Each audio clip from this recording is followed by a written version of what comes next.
Hello అండి, ఈరోజు మన రెసిపీ బేబీ ఆలూ కుర్మా. దాబాలో తింటే ఎంత రుచిగా ఉంటుందో అంతకంటే రెట్టింపు రుచితో ఉంటుందండి. ఈ ఆలూ కుర్మా చపాతీలోకి, రోటీలోకి, పరాటాలోకి, అలాగే బగారా రైస్కి అయితే చాలా బాగుంటుందండి. వీడియో చూసే ముందుగా మీరు ఛానల్ని సబ్స్క్రైబ్ చేసుకోకుంటే సబ్స్క్రైబ్ చేసుకోండి. వీడియో మీకు నచ్చినట్లయితే లైక్ చేయండి, అలాగే ఫ్రెండ్స్ అండ్ ఫ్యామిలీ మెంబర్స్కి షేర్ చేయండి. ప్రాసెస్లోకి వెళ్తే ఈ బేబీ ఆలూని నీట్గా వాష్ చేద్దాము. ఇలా నీట్గా వాష్ చేసిన తర్వాత కుక్కర్లోకి తగినంత వాటర్ తీసుకొని ఆలూ మొత్తం అందులో వేసి తగినంత సాల్ట్ వేద్దాము. ఇప్పుడు మూత పెట్టి 2 విజిల్స్ వచ్చిన తర్వాత స్టవ్ ఆఫ్ చేయాలి. పక్కన స్టవ్ పైన ప్యాన్ పెట్టి మనం మసాలాకైతే ప్రిపేర్ చేద్దాము. 2 దాల్చిన చెక్కలు, అలాగే 7 నుంచి 8 వరకు లవంగాలు, 1 స్టార్ పువ్వు, 3 చిన్న యాలకులు, అలాగే 10 వరకు మిరియాలు వేసి లైట్గా ఫ్రై చేద్దాము. ఇప్పుడు 2 టేబుల్ స్పూన్ వరకు ధనియాలు కూడా వేద్దాము.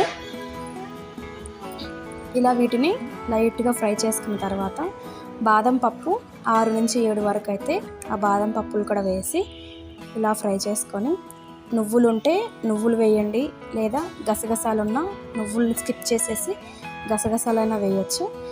ఇవి ఇలా ఫ్రై అయిన తర్వాత కాసేపు అయితే చల్లారనిద్దాము. ఈలోగా మనము 2 ఉల్లిపాయలు, అలాగే 3 పచ్చిమిర్చి అయితే సన్నగా తరిగి పక్కన పెట్టుకుందాము. చూడండి, ఈ విధంగా అయితే సన్నగా తరిగి పెడదాము.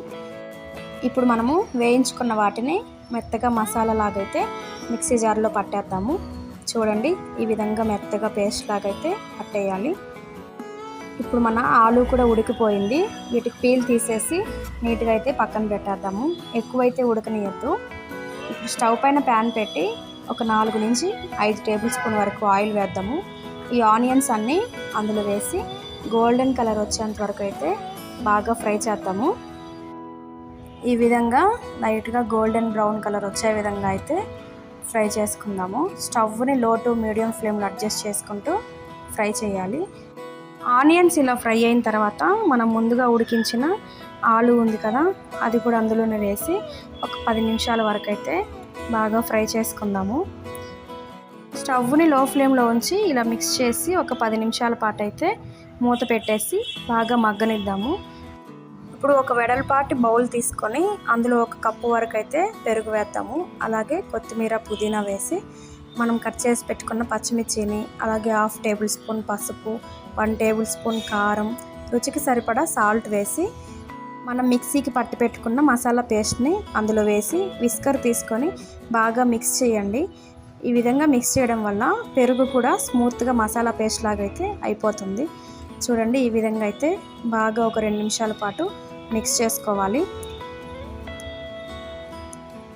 వాటర్ ఏమీ యాడ్ చేయకుండా ఇలాగే పెరుగుని, మసాలాని మిక్స్ చేసుకోవాలి. స్టవ్ని హై ఫ్లేమ్లో ఉంచి ఆలూని, అలాగే ఆనియన్స్ని ఒక 2 నిమిషాల వరకు అయితే బాగా మిక్స్ చేసుకుందాము. ఇప్పుడు మనం ముందుగా మసాలాను రెడీ చేసి పెట్టుకున్నాం కదా, ఆ మసాలాను అందులో వేసి ఒక 5 నుంచి 10 నిమిషాల వరకు అయితే బాగా మిక్స్ చేయాలి. ఈ విధంగా మిక్స్ చేసిన తర్వాత మనకు చిక్కగా ఉన్నట్టు అనిపిస్తే 1 గ్లాస్ వరకు అయితే నీళ్లు పోయాలి.